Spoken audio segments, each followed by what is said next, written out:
حميدا.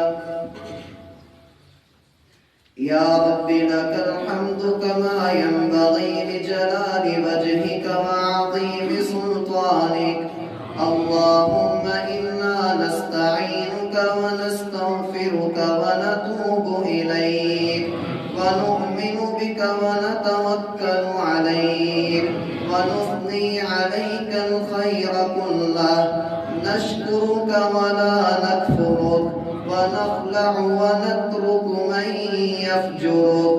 اللهم إياك نعبد ولك نصلي ونسجد وإليك نسعى ونحفد.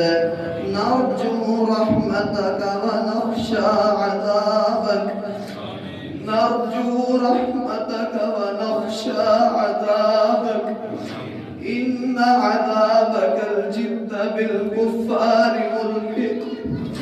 اللهم إنا عبيدك بنو عبيدك بنو إمائك نواصينا بيدك ماض فينا حكمك عدل فينا قضاؤك.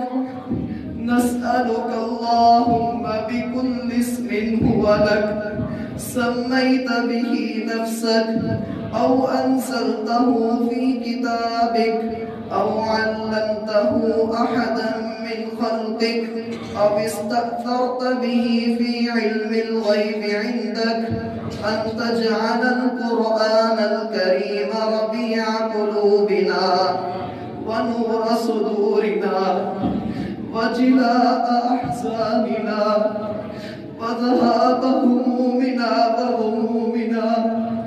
اللهم إنا نعوذ بك من خزي الدنيا وعذاب الآخرة. اللهم إنا نعوذ بك من فتنة الدنيا ومن فتنة المحيا والممات.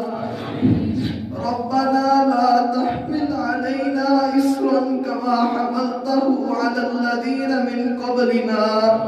ربنا ولا تحملنا ما لا طاقة لنا به. واعف عنا واغفر لنا وارحمنا. أنت مولانا فانصرنا على القوم الكافرين. اللهم إنا نسألك العفو والعافية. اللهم إنا نسألك العفو والعافية. اللهم إنا نعوذ بك من البرص والجنون والجذام ومن سيء الأسقام. اللهم اجعل بلدنا آمنا مطمئنا. اللهم إنا نسألك بلدا آمنا مطمئنا. تقبل منا توبتنا واغسل حوبتنا وأجب دعوتنا واشف مرضانا. اللهم لا تدع لنا ذنبا إلا غفرته ولا هما إلا فرجته ولا مريضا إلا شفيته ولا دينا إلا قضيته ولا ضالا إلا هديته ولا مسيرا إلا فككته. اللهم تقبل منا توبتنا إنك أنت السميع العليم وتب علينا إنك أنت التواب الرحيم.